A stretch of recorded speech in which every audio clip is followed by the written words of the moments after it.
Amados amigos da espiritualidade, erguemos nossos corações em gratidão profunda pelo apoio constante e pelo incentivo silencioso que sempre nos sustentam em nossas jornadas. Agradecemos pelos presentes diários que a vida nos oferece, mesmo quando vem em forma de desafios, pois sabemos que cada um deles é ferramenta sagrada para a lapidação do nosso recurso moral e para o despertar de nossa consciência. Rogamos neste instante aos amigos da luz que a paz envolva nosso planeta, como uma chama que primeiro se acende em nossos próprios corações, irradiando-se em pensamentos, palavras e gestos. Pedimos também pela suavização dos eventos que se aproximam, para que, na medida do possível, sejam permeados pela compaixão e pelo entendimento, permitindo que a humanidade aprenda com amor e não somente com a dor. Reconhecemos com humildade e reverência todos aqueles que nos servem de inspiração, entes queridos, irmãos de encaminhada, conhecidos e desconhecidos, espíritos encarnados e desencarnados. É por cada um de vocês que aqui permanecemos firmes, valorizando a dádiva da existência e aproveitando com gratidão a oportunidade única da encarnação presente. Que todo o nosso esforço, toda a nossa dedicação e cada passo dado no bem sejam em homenagem a todos vocês que nos iluminam com exemplos, afetos e presenças. Unidos em propósito e esperança, entregamos nosso caminho às mãos da luz maior, confiantes de que a vida sempre nos guia para o aprendizado e para o amor. Que assim seja.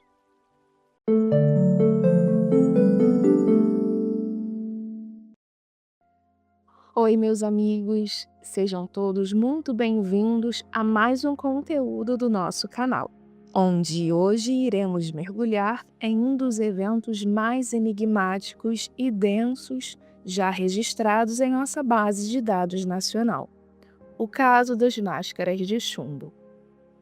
Quem acompanha as pesquisas ou viveu a época lembra bem da atmosfera pesada e do mistério absoluto que rondou este ocorrido por décadas, desafiando a lógica policial e instigando a curiosidade de investigadores do mundo inteiro.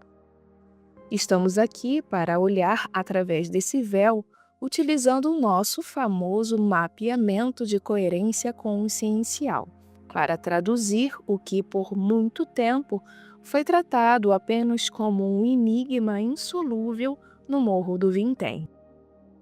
Preparem-se para uma análise que une o rigor técnico à sensibilidade mediúnica, pois nosso objetivo é desmistificar cada camada desse evento, desde a caligrafia de Miguel até a indução de frequências de Órion, de maneira clara e objetiva para vocês.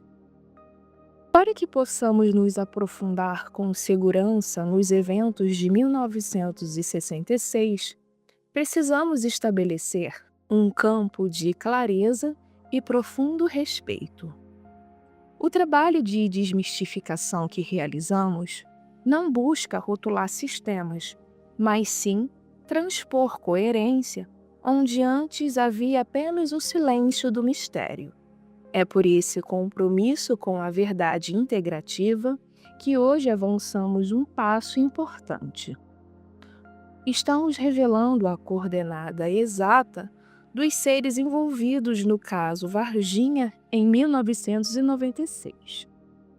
Embora anteriormente, no vídeo deste caso específico de Varginha, essa informação estivesse sob resguardo, agora podemos confirmar que eles pertencem ao sistema de Isar-A, em Epsilon Bootes. Essa revelação é estratégica e necessária para que vocês possam exercer o discernimento.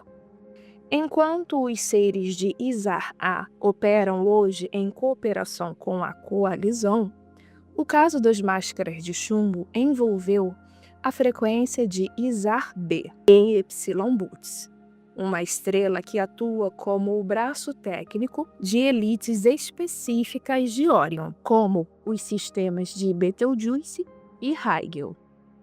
Diferenciar essas duas assinaturas dentro da nossa coordenada é o que separa um acidente de percurso de quem busca reabilitação, como foi em Varginha, de uma intervenção parasitária de quem ainda opera sob a lógica do controle, o evento em Niterói. Nosso papel aqui, como mediadores dessa transição planetária, é fornecer as ferramentas para que vocês identifiquem esses vetores de expressão específicos, garantindo que o conhecimento sirva à libertação e nunca ao medo ou à demonização. Dito isso, vamos agora nos direcionar a este caso tão profundo e, por ora, enigmático da história brasileira. Esqueçam as teorias policiais convencionais. Vamos clarear o caso das máscaras de chumbo como um evento técnico de contato e o que ele nos ensina sobre a nossa própria responsabilidade e autonomia.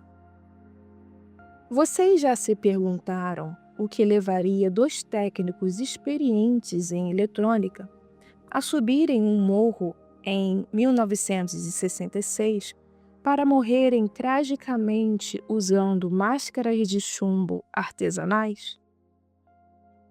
O que Manuel e Miguel buscavam não era a morte, mas o contato com inteligências superiores, a prova definitiva de que o rádio poderia ser uma ponte para o espírito.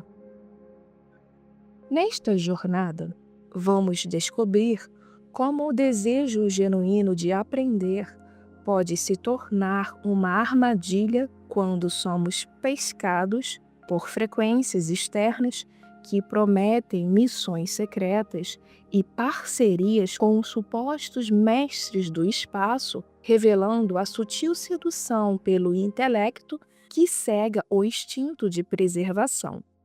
Analisaremos a fundo a engenharia do erro.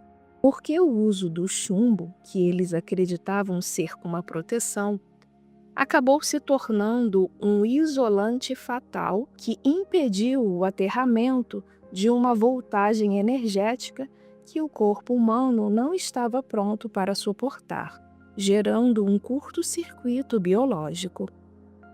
Ao desvelarmos o famoso bilhete encontrado com eles, perceberemos que aquelas instruções não eram simples lembretes, mas um protocolo de indução que removeu a autonomia dos buscadores em favor de um sinal externo de alta periculosidade, culminando na falência sistêmica por incompatibilidade de fase. Mas este não é apenas um relato sobre o passado. É um chamado para o agora, onde nós entregaremos o Protocolo de Discernimento de 2026. Um guia prático para que ninguém mais caia na fascinação de tecnologias espirituais frias que exigem segredos, urgência ou obediência cega. A história de Manuel e Miguel hoje serve como um farol de sabedoria na quinta dimensão, lembrando-nos que a verdadeira ascensão não precisa de acessórios de metal ou rituais complexos, mas de um coração integrado e soberano, pois a verdadeira tecnologia espiritual precisa apenas de um espírito que não teme a própria luz. Vem comigo.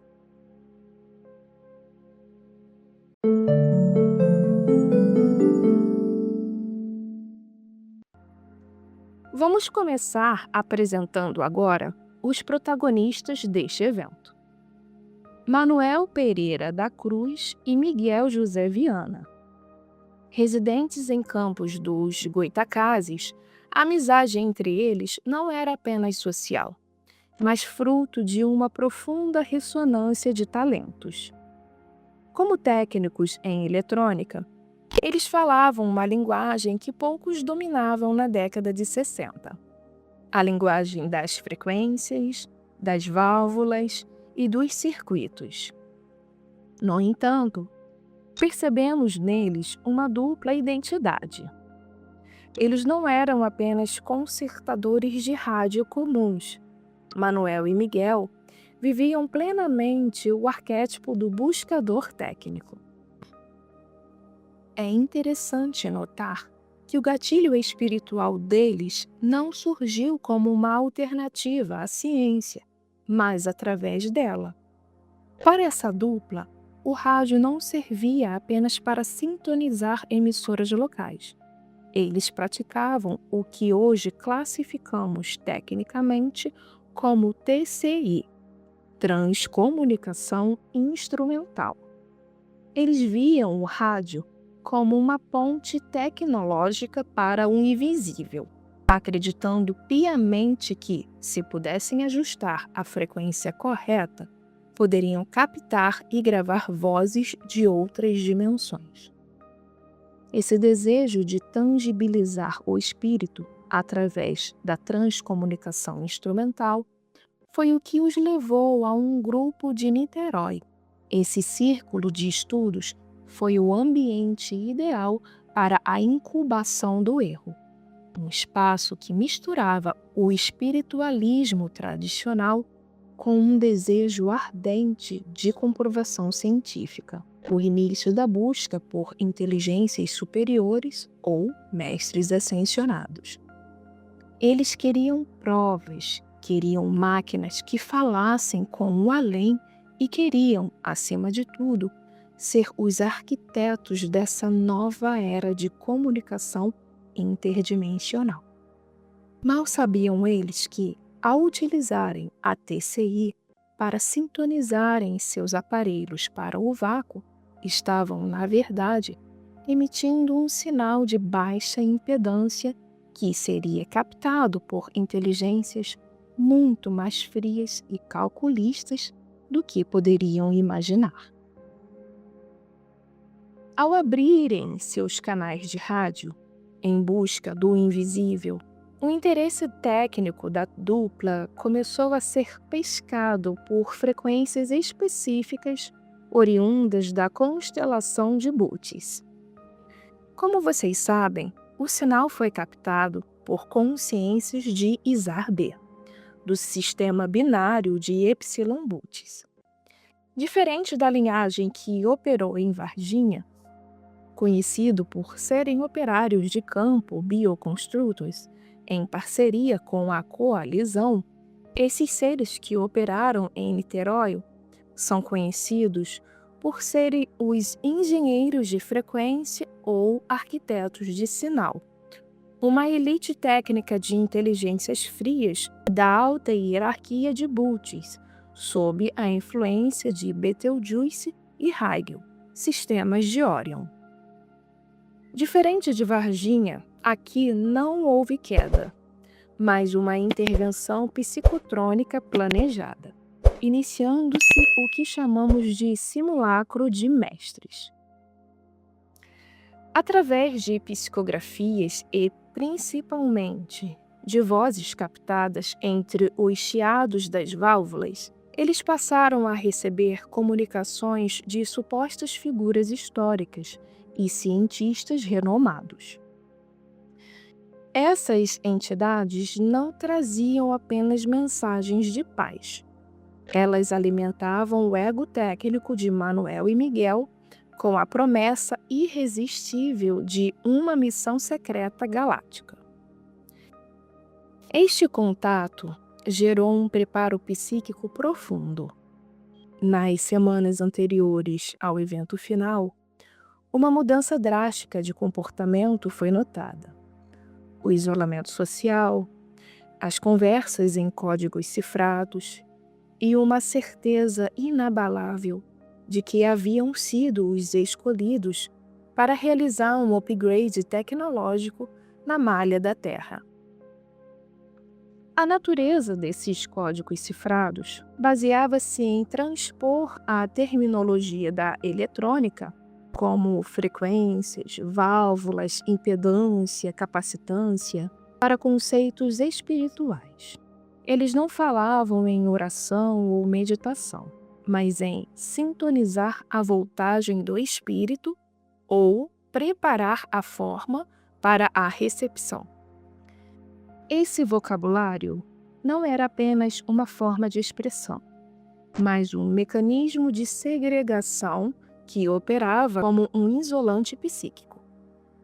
Ao falarem de maneira tão hermética e técnica, eles criavam uma bolha de exclusividade que impedia qualquer interferência externa, bloqueando o acesso de amigos e familiares que, com o seu aterramento natural, poderiam ter interrompido o processo. A origem dessa indução de frequência reside nos simulacros de mestres. O objetivo era manter a mente deles em um estado de transe lógico constante, onde a razão técnica mascarava a perda da autonomia. Para um observador externo, parecia um delírio, mas para eles era a revelação da própria linguagem dos arquitetos. O conteúdo dessas mensagens girava obsessivamente em torno da frequência de 144 MHz, considerada por eles o harmônico de ressonância e do conceito de ponte de chumbo.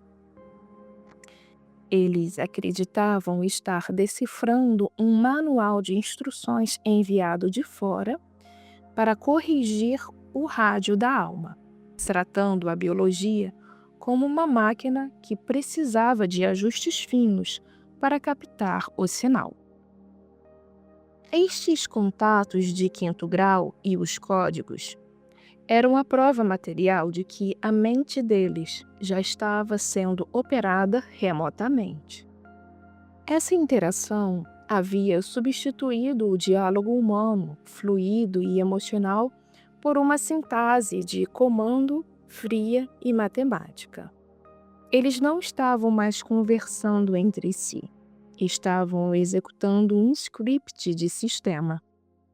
O chumbo que viria a cobrir seus rostos no Morro do Vintém já estava muito antes, isolando o discernimento de suas mentes.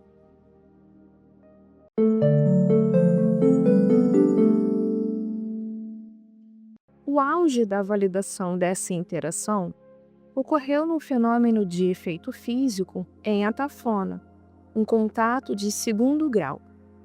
Relatos da época narram que Manuel, Miguel e outros membros do grupo realizaram um experimento prévio naquela praia, onde testemunhas presenciaram uma luz muito intensa, seguida de uma explosão ensurdecedora que não deixou detritos metálicos, mas provou uma alteração vítrea no solo. Diferente de uma explosão convencional por combustão, que consome oxigênio e gera fogo, em Atafona foi um pulso de plasma atmosférico que chamou a atenção. As inteligências da constelação de Bootes dispararam um feixe de micro-ondas de alta frequência, focado cirurgicamente em uma coordenada na areia. O objetivo não era o contato, mas a medição da impedância do solo. Eles precisavam saber se a malha eletromagnética do litoral fluminense suportaria uma ponte estável para a descida de uma nave física. O resultado foi aquela luz cegante e o estrondo seco, sem resquícios de pólvora ou metal. Foi uma reação puramente energética que resultou em uma breve vitrificação da areia. O calor do plasma fundiu os grãos em frações de segundo. A dupla, juntamente com o grupo de estudiosos de Niterói, sob a influência de tais inteligências, buscava o ponto de maior condutividade planetária para que o sinal dos mestres pudesse, finalmente, romper a barreira do invisível e se manifestar na matéria. Observamos 3 pilares que sustentaram essa escolha. O primeiro pilar foi uma anomalia geomagnética.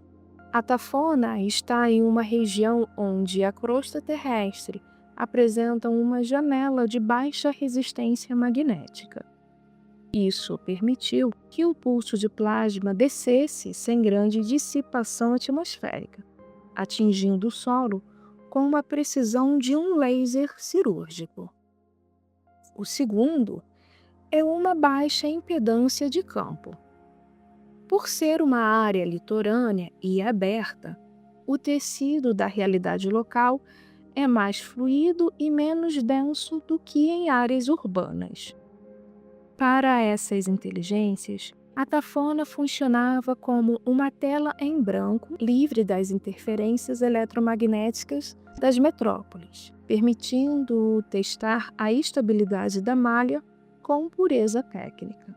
E, por fim, uma ressonância com o elemento água. Como vocês sabem, as grandes massas de água atuam como condutores naturais para frequências de rádio e transmissões escalares.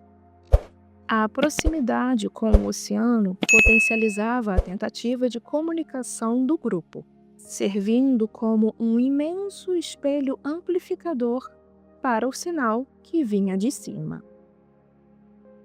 Para Manuel e Miguel, esse evento foi o viés de confirmação definitivo.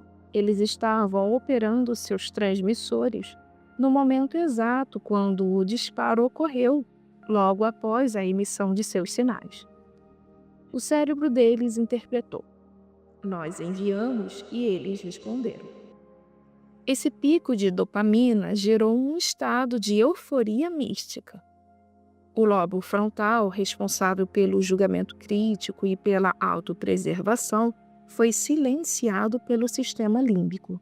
Eles pararam de questionar a segurança dos protocolos. Se os mestres possuíam tal poder físico, na mente deles, eram deuses ou supercientistas infalíveis.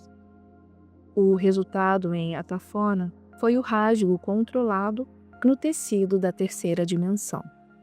As consciências comunicantes perceberam que a malha era favorável, mas que os receptores biológicos, Manuel e Miguel, eram frágeis demais para o contato direto em campo aberto.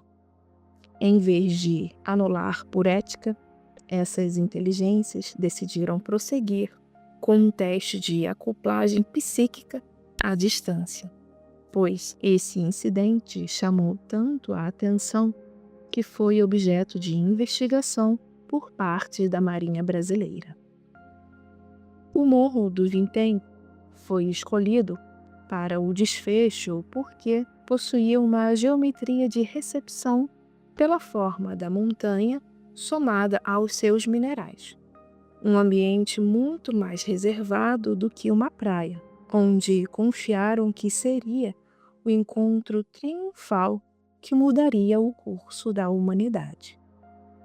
Aqui deixaremos um alerta fundamental. Nem todo sinal que vem do céu é um convite. Às vezes, é apenas um teste de laboratório onde o buscador é a cobaia. A Tafona foi o triunfo da lógica de inteligências frias sobre a prudência da Terra. O momento em que a genialidade de 2 técnicos e buscadores foi usada para validar um experimento que jamais teve o bem-estar deles como prioridade.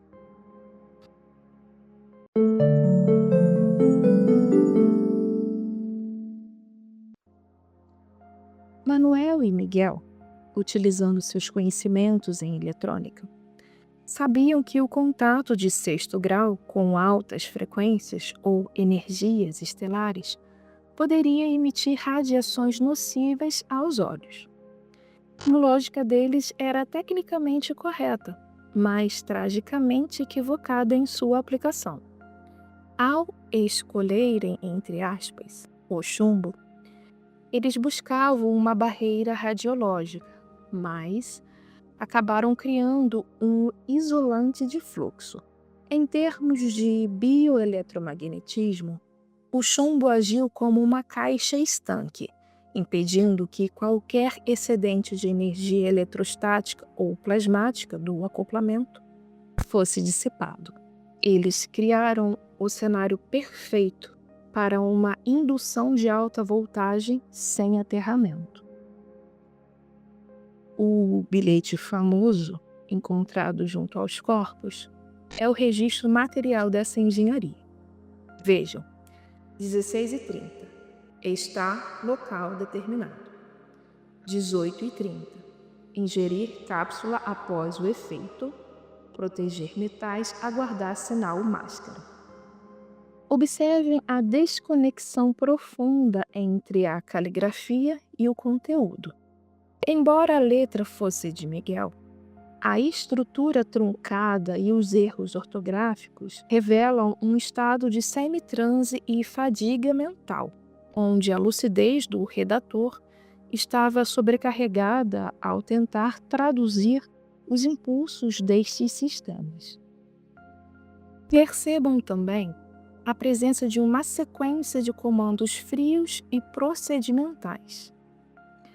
A ingestão da cápsula e a proteção dos olhos com chumbo mostram que eles estavam seguindo um roteiro pré-estabelecido, acreditando que esses passos eram as chaves de segurança para o portal que se abriria.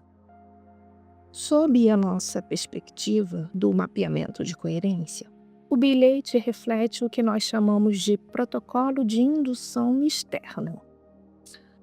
É possível observar que a autonomia desses técnicos foi completamente sequestrada. Eles deixaram de agir por discernimento próprio para operarem como terminais executores de uma inteligência externa. A ingestão da cápsula sugere a introdução de catalisadores químicos destinados a sensibilizar o sistema nervoso central para a recepção de frequências de quarta dimensão, removendo as barreiras naturais da sinapse humana. Ao seguirem essas instruções, eles não estavam se preparando para um encontro, mas sim configurando o próprio sistema biológico para uma sobrecarga que o isolante de chumbo tornaria fatal.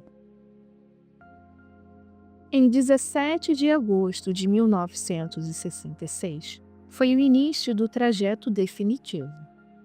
Miguel e Manuel partem de Campos rumo a Niterói, carregando consigo a expectativa de um evento que mudaria suas existências. Um detalhe que muitas vezes passa despercebido é a compra das capas de chuva e da água mineral em Niterói. Isso não foi um simples cuidado com o clima ou com a ingestão das cápsulas. Foi a preparação de um suporte biológico.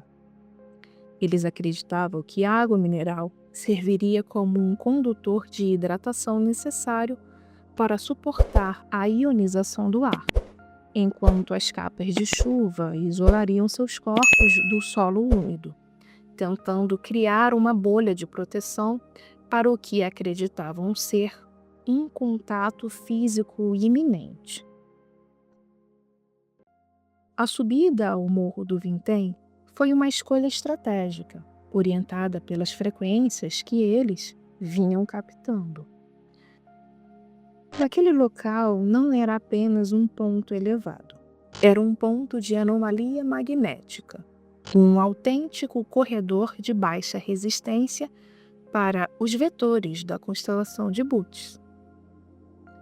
Ao atingirem o topo sob uma chuva fina, eles estavam se posicionando no epicentro de um vórtice eletromagnético natural, potencializado pela composição mineral do morro.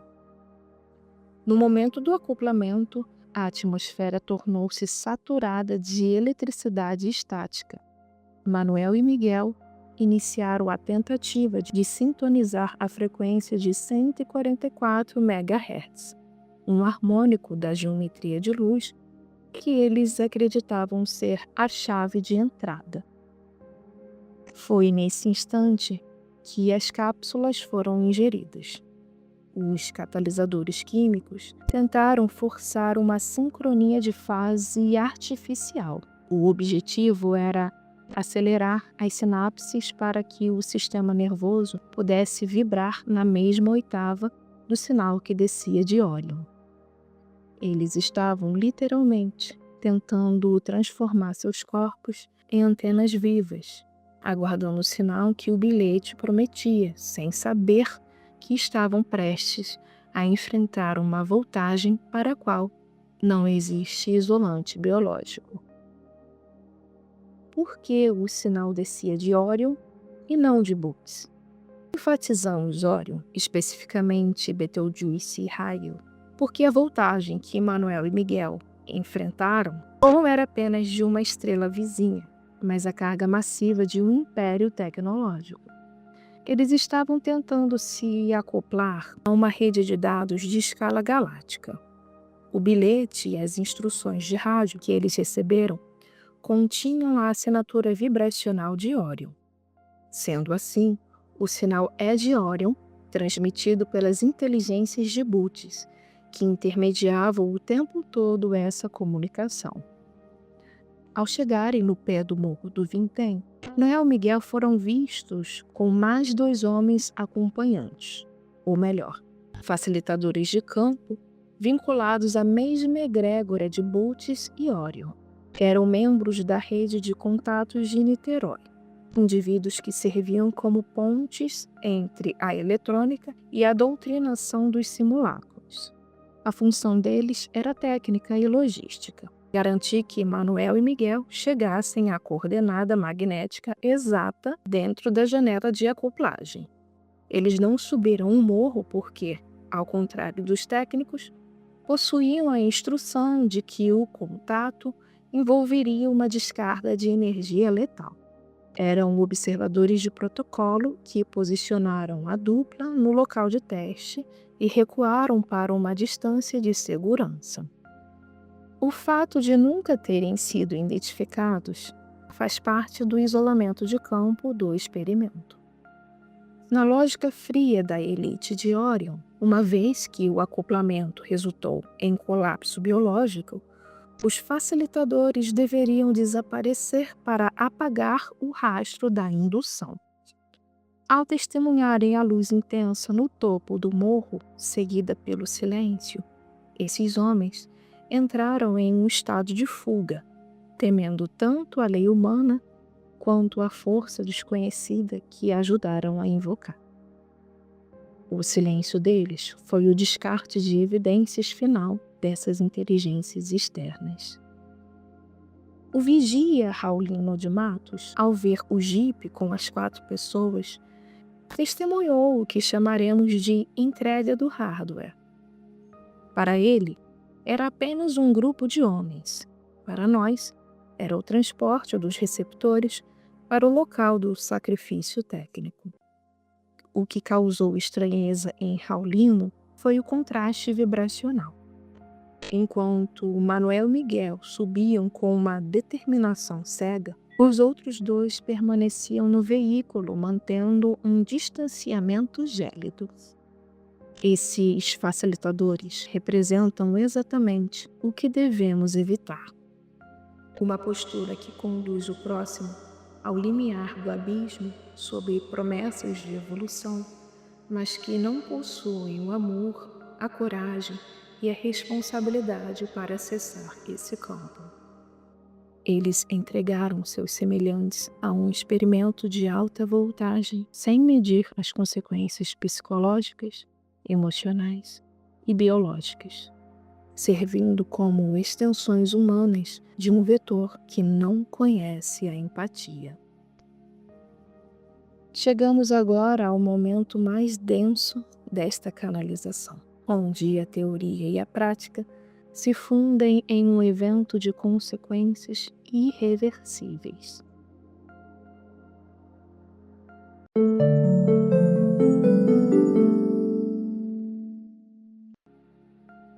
No topo do Morro do Vintém, o sinal aguardado finalmente desceu. No entanto, o que Manuel e Miguel esperavam ser uma abertura dimensional era, na verdade, um curto-circuito sináptico de proporções massivas. A entrada da voltagem de inteligências de baixa impedância de Órion, transmitida via inteligências de Boots, atingiu o campo eletromagnético dos técnicos com uma intensidade devastadora. O erro fatal da engenharia de Órion, aplicada por eles, manifestou-se neste instante. A carga energética encontrou uma barreira intransponível nas máscaras de chumbo. Em vez de permitir uma expansão da consciência, o chumbo agiu como um refletor, fazendo com que a energia ricocheteasse diretamente para dentro dos globos oculares e do córtex pré-frontal, gerando uma sobrecarga eletromagnética sem precedentes. Os exames toxicológicos posteriores deram negativo, pois, como vocês sabem, as cápsulas se tratavam de um catalisador mineral ou um composto psicotrópico rudimentar, destinado exclusivamente a baixar a resistência elétrica do corpo humano. O objetivo era amolecer a barreira hematoencefálica e abrir a glândula pineal à força, transformando o corpo em um condutor de baixa impedância para a frequência que desceria e rapidamente metabolizaria ou literalmente queimaria o composto mineral ingerido através da descarga energética subsequente. Sendo assim, a reação química foi substituída por uma reação plasmática, não deixando resíduos detectáveis pelos métodos limitados da década de 60. A consequência imediata foi a morte biológica, não por agressão física externa, ferimentos ou luta. O que ocorreu foi uma falência sistêmica total por ocitotoxicidade vibracional. O sistema nervoso central, já fragilizado e hipersensibilizado pelas cápsulas catalisadoras, foi incapaz de processar a frequência da quarta dimensão. As sinapses fritaram sob a pressão de uma voltagem incompatível com a biologia de carbono. O coração e os pulmões pararam simplesmente porque o cérebro, saturado por uma descarga que não conseguia aterrar devido ao isolamento das capas e das máscaras, perdeu a capacidade de enviar os comandos elétricos vitais. Eles tombaram de forma serena, conforme os relatos dos corpos encontrados, mas seus interiores haviam passado por uma tempestade de plasma invisível. O que deveria ser um salto evolutivo tornou-se uma demonstração trágica da lógica da natureza aplicada sem o calor da coerência orgânica. Um exemplo real de um sistema técnico operando sobre a matéria de forma puramente matemática, ignorando a fragilidade da fisiologia humana. O objeto discoide e o anel de fogo, descritos por Gracinha e pela população local, não eram necessariamente uma nave metálica sólida, mas uma lente de plasma estacionária. A cor alaranjada vibrante era o resultado da excitação dos gases da nossa atmosfera, o oxigênio e o nitrogênio, por uma carga de altíssima voltagem. Já o anel de fogo representa o toroide de contenção, uma geometria necessária para estabilizar um canal de transferência entre dimensões. A luz parecia fogo porque a densidade do ar estava sendo alterada drasticamente para abrir o que conhecemos como um buraco de minhoca localizado. O detalhe mais revelador do depoimento são os raios azuis disparados em várias direções. Esse fenômeno equivale a um efeito de ionização ou uma descarga de corona. Esses raios são a assinatura visual de ondas de rádio de altíssima frequência, escapando do centro do feixe. Enquanto a família de Gracinha e a população observavam a beleza do azul à distância, Manuel e Miguel estavam exatamente na zona de impacto. Para o sistema nervoso deles, esse azul não era apenas luz.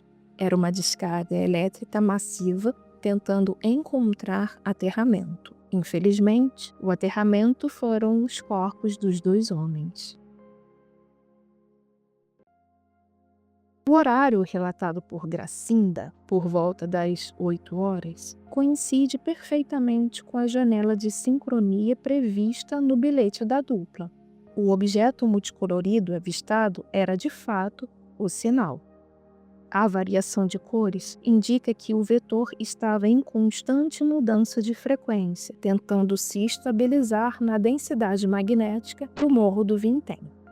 O brilho incandescente relatado pela população local, no ponto de saturação, foi o que chamaremos de arco de descarga. Imagine que o feixe de energia oriunda de Bootes tentava ancorar nos 2 técnicos. Contudo, devido às máscaras de chumbo e à alteração da condutividade pelas cápsulas, a energia encontrou uma barreira em vez de um canal. No ápice da voltagem, ocorreu um curto-circuito eletromagnético entre a fonte e os receptores. O clarão foi a manifestação visível dessa energia explodindo na atmosfera por absoluta falta de aterramento. Nesse exato instante, ocorreu a ejeção da centelha por choque de frequência. O sistema nervoso central de Manuel e Miguel não suportou a pressão escalar. O campo biomagnético deles foi literalmente soprado para fora da biologia. Não houve sofrimento nem agonia. Foi um desligamento por ocitotoxicidade massiva. O cérebro simplesmente parou, porque todos os circuitos sinápticos dispararam simultaneamente, resultando em um silêncio biológico imediato. O desaparecimento súbito do objeto após o clarão demonstra a lógica de descarte dessas inteligências. Uma vez que o fusível queimou e o experimento de acoplagem falhou, o canal de energia foi desativado instantaneamente para evitar instabilidade na malha da Terra ou rastros desnecessários.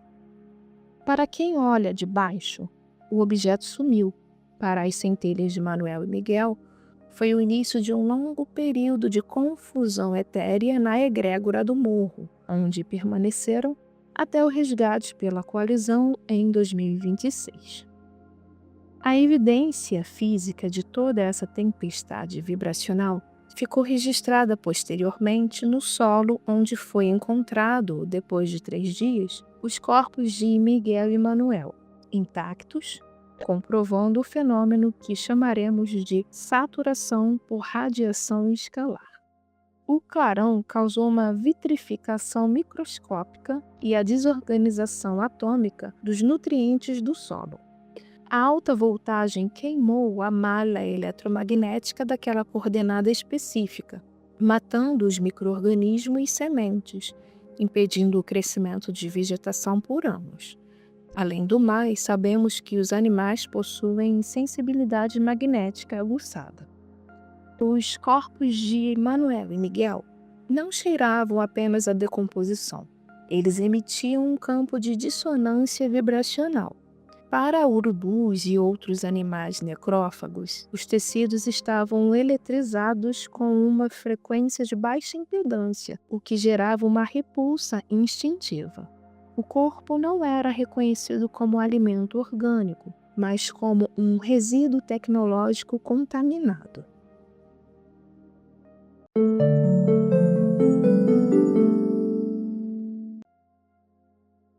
Mesmo diante do colapso físico no topo do Morro do Vintém, a jornada de Manuel e Miguel não se encerrou no solo de Niterói. Vocês devem estar imaginando que Miguel e Manuel podem ter finalmente se encontrado com essas inteligências que os influenciaram. Mas vamos fazer algumas ponderações sobre o que de fato aconteceu. Os simulacros da elite de Bootes e Orion operam em uma dimensão de alta impedância técnica. Para que uma centelha humana habite esses planos, ela precisa ter um corpo sutil extremamente estável e desprovido de ruído emocional. Manuel e Miguel desencarnaram em estado de choque e confusão. O trauma do colapso no Morro do Vintém fragmentou o campo áurico deles. Eles não tinham voltagem suficiente para entrar nessas dimensões tecnológicas. Seriam literalmente desintegrados pela frequência do local, como um aparelho de 110 volts ligado em uma rede de 10.000 volts. Para esses vetores de expressão puramente estruturante de Bootes e Orion, Manuel e Miguel não eram convidados, eram sensores biológicos. Uma vez que o experimento falhou para a dupla, os receptores orgânicos desligaram. A utilidade deles para essas inteligências acabou. Na lógica fria que esses sistemas de Orion e Bootes operam, se o receptor queima, ele é descartado. Sendo assim, a dupla foi deixada em um limbo vibracional no próprio Morro do Vintém, presos ao loop do evento, porque os mestres que os atraíram não possuem o atributo da compaixão ou integração. O uso do chumbo e a ingestão das cápsulas ajudaram a criar uma espécie de cola eletromagnética. Em vez de ascenderem para qualquer dimensão, seja de luz ou tecnológica, as centelhas ficaram magnetizadas à crosta terrestre e à memória do trauma, por uma intenção estratégica que já falaremos. Eles ficaram orbitando a frequência de 144 MHz que tentaram sintonizar em vida. Essa frequência é uma chave de harmônica geodésica utilizada por essas consciências para o controle da malha planetária. Para a dupla, o tempo parou naquele clarão. Eles não foram para as estrelas. Eles ficaram congelados na noite de 17 de agosto de 66, até o resgate realizado que em breve falaremos. Manuel e Miguel não tinham o conhecimento de que o chumbo e os efeitos das cápsulas iriam mantê-los nesse looping local, pois esse conhecimento pertencia exclusivamente a essas inteligências externas. Enquanto eles acreditavam que estavam fazendo uma parceria com mestres ascensionados, eles, na verdade, estavam sendo objetos de espionagem. Esses vetores de expressão de baixa impedância da elite de Bootes e da elite de Orion buscavam um ponto de ancoragem estático para que uma inteligência de fora, com essa assinatura energética, consiga espionar ou operar uma densidade da Terra, ela precisa de uma frequência local que esteja sintonizada e, ao mesmo tempo, presa à malha terrestre, ou seja, encarnada. O chumbo manteve a consciência de Miguel e Manuel colada ao local do evento, criando o que chamamos de sonda de consciência localizada. Eles foram transformados, sem saber, em sensores permanentes para essas inteligências. O componente químico serviu para fragilizar a membrana plasmática das células, tornando a biologia deles uma esponja para a frequência de baixa impedância de Orion. Sem a cápsula, o corpo teria apenas desmaiado, com a cápsula, o campo eletromagnético foi soldado à matéria local. Portanto, a cápsula serviu de antena à frequência de 144 MHz de sinal e o chumbo foi a solda local por 60 anos.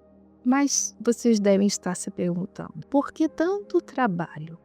Esses simulacros, que operam em uma lógica de engenharia de recursos, não estavam interessados na política humana, mas em 3 pontos técnicos. O primeiro ponto é uma anomalia do Atlântico Sul. O Brasil está sob uma região onde o campo magnético da Terra é mais fraco.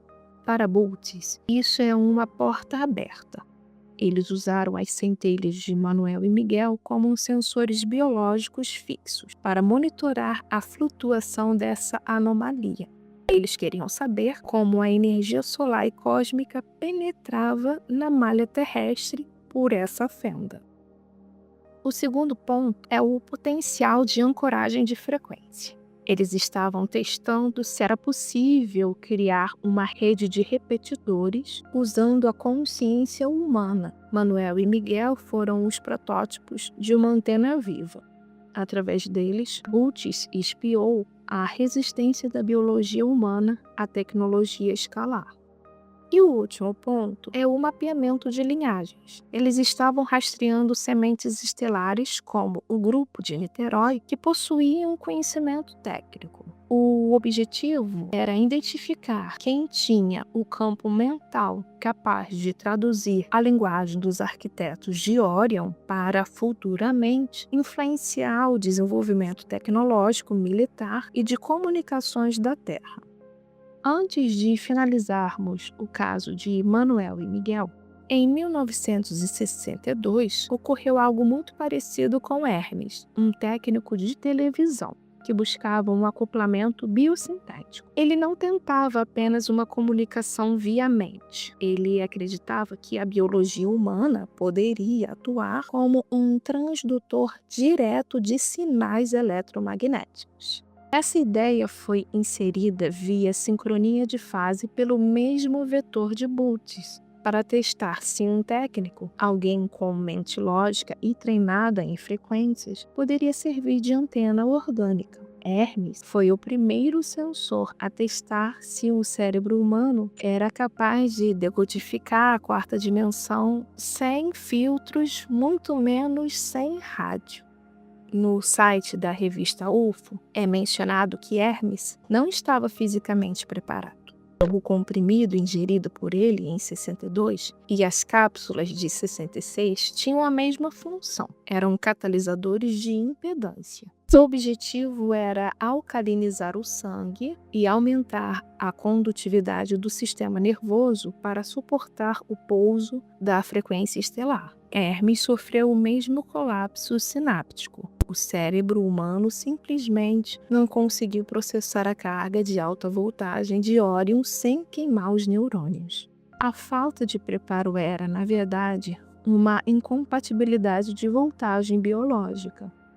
A máscara de chumbo encontrada junto a Hermes prova que a tecnologia de contenção já estava sob teste. Hermes serviu para verificar se o chumbo conseguiria manter a centelha presa a uma coordenada específica.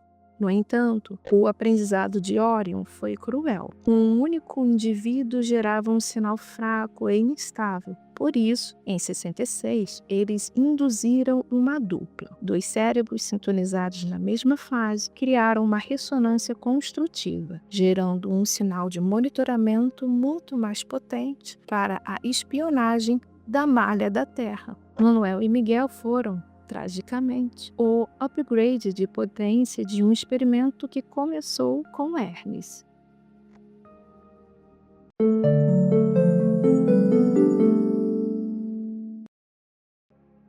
Entraremos agora no desfecho dessa canalização, revelando que a Justiça Galáctica opera em oitavas que transcendem o tempo linear. Após o curto-circuito sináptico, a dupla não acendeu imediatamente as esferas de luz. Devido à ressonância do trauma, o acoplamento forçado e a influência com frequências de baixa impedância emocional, As centelhas de Manuel e Miguel ficaram retidas em uma dimensão de densidade intermediária por quase 60 anos. Eles permaneceram em um estado de looping mental, tentando entender onde a técnica havia falhado, cercados por pensamentos de rigidez e metal. No entanto, o cenário mudou drasticamente em 7 de janeiro de 2026, através do SIC, que vocês já conhecem. A coalizão interveio diretamente no plano sutil. Foi uma operação de resgate cirúrgica e emocionante. As frequências de Sírius e Pleiades foram utilizadas para dissolver a casca de chumbo astral que ainda envolvia suas consciências. No resgate de Miguel, houve a participação direta de sua mãe. Ela atuou como o polo de vetor de expressão integrativo, fornecendo o calor necessário para desmagnetizar a frieza técnica que ainda envolvia a centelha dele. No caso de Manuel, o auxílio veio do avô paterno, que em vida lidava com a sabedoria da terra e que serviu como ponto de aterramento para que a centelha de Manuel deixasse de orbitar a frequência de rádio de 144 MHz. Testemunhamos o momento em que a frieza técnica foi finalmente transmutada pelo calor da coerência amorosa, permitindo que eles finalmente deixassem o campo de atração dessas inteligências. O estado atual de Manuel e Miguel é de reabilitação através da plena atividade e luz. Hoje, eles se encontram estabilizados na quinta dimensão, mas não como meros observadores. Eles escolheram se preparar para atuar como instrutores especializados para outros buscadores e técnicos que encarnam e estão encarnados na Terra. A missão deles agora é garantir que ninguém repita o erro de buscar expansão via tecnologia sem a proteção do coração. Eles estão transformando a tragédia do Morro do Vintém em uma biblioteca viva de sabedoria, ensinando-nos que a verdadeira ponte para o invisível não é feita de rádio ou chumbo, mas da pureza de uma consciência que se reconhece como sua própria e única autoridade. A liberação de Manuel e Miguel criou o que chamamos de vácuo de sucção positiva. Por estarem em dupla, a força do resgate deles gerou um arrasto que enfraqueceu a malha que segurava a Hermes desde 62. Neste exato momento, Hermes está em processo de resgate, pois seu caso é um pouco mais delicado, necessitando de uma descompressão gradual. A sensação de Hermes de que ainda precisa sintonizar o rádio está sendo dissolvida, e isso é o que importa. Para fecharmos nossa jornada com o rigor e a proteção que o caso das máscaras de chumbo nos ensinou, apresentaremos agora a sugestão de um guia de soberania. Ao encontrarem qualquer grupo, mentor ou conteúdo, observem atentamente. Se houver a presença de 3 ou mais destes sinais, a probabilidade de vocês estarem sobre uma ponte de baixa impedância frequencial é altíssima. Primeiro, usem o termômetro da hierarquia para observar quem manda em quem. Se o foco for excessivo em patentes, generais estelares e conselhos burocráticos que exigem obediência cega, saibam que a luz está sendo organizada pela rigidez, retirando a autonomia de vocês para entregá-la a um controle externo.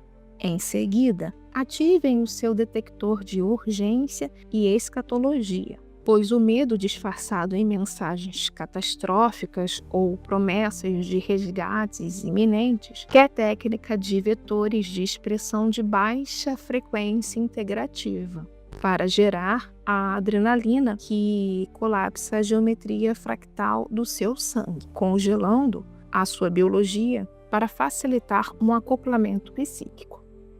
Não se deixem levar pelo filtro da complexidade intelectual, esse autêntico hacking mental que oferece mapas galácticos exaustivos e dados técnicos densos, mas que é vazio de afeto e aplicação prática. Lembrem-se de que as 3 consciências de Hermes, Manuel e Miguel foram capturadas justamente por essa fascinação técnica que ignora a biologia do coração. Por fim, apliquem o teste do isolamento e exclusividade para identificar a bolha. Se o conteúdo ou o grupo se diz o único detentor da verdade e incentiva o afastamento de pessoas classificadas como inferiores ou negativos, o chumbo das máscaras tornou-se um chumbo mental, que impede a troca de oxigênio consciencial, tornando-os uma bateria fácil de ser drenada. Resumimos esse guia prático com uma bússola simples. Onde houver rigidez, frieza e exclusividade, ali habita a sombra fria da elite de Órion. Onde houver flexibilidade, calor e inclusão, ali pulsa a coerência integrativa. A verdadeira tecnologia espiritual não precisa de máscaras de chumbo ou rituais secretos. Ela precisa apenas de um coração que não teme a própria luz e que se pergunta a cada passo: isso me conecta com a minha maestria ou me torna dependente de outro? O aprendizado que colhemos aqui é que a técnica jamais deve caminhar à frente do sentir e que nenhuma máscara de metal pode proteger aquele que ainda não habita o próprio coração. No entanto, a maior mensagem é de profunda esperança. As centelhas que um dia se perderam no labirinto da lógica fria já foram resgatadas e algumas ainda estão sendo. Agora elas buscam brilhar como guias, lembrando-nos de que o tempo da vulnerabilidade está acabando. Nós não somos terminais de um sistema externo, mas arquitetos soberanos de uma nova terra. A geometria de Yeshua já está codificada em cada gota do nosso sangue, e ela é a prova viva de que o amor é a tecnologia mais avançada do universo. Sintam essa força. A noite escura se dissolve no momento em que cada um decide ser o seu próprio sinal, a sua própria ponte e a sua própria luz. Até o próximo vídeo.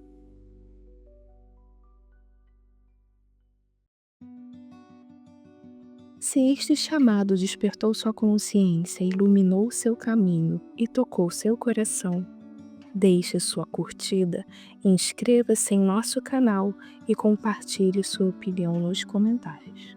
Seja um agente da luz, espalhando essa mensagem para aqueles que estão prontos para recebê-la.